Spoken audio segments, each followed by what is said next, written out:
This one here, is there a way to safely, lovingly help someone realize they have spiritual anxiety? Yes. I'd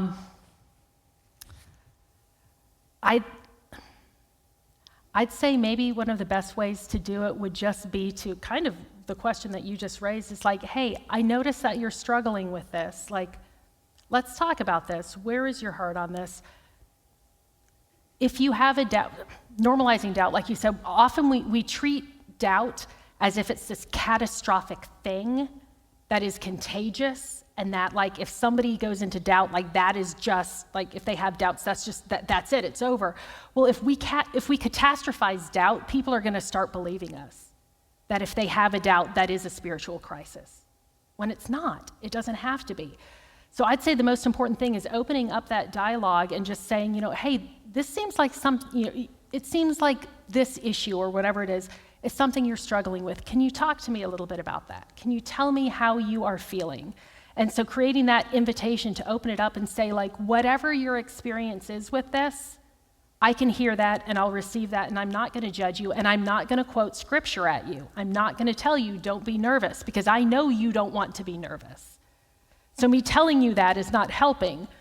What I'm going to do is I'm going to invite you to tell me what makes you nervous.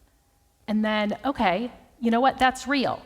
Just seeing someone and recognizing that lived experience rather than just automatically shutting it down or invalidating it can make them feel seen and safe, and then realize, okay, I talked through this. And I think one of the earlier speakers was saying, when you put something to words, right, it's that Rumpelstiltskin effect. Once you can name it, it's not rattling its chains, in the closet in your brain.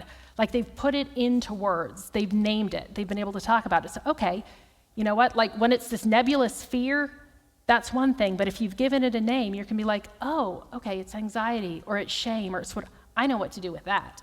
I don't know what to do with this nebulous thing, but I do know what to do about shame.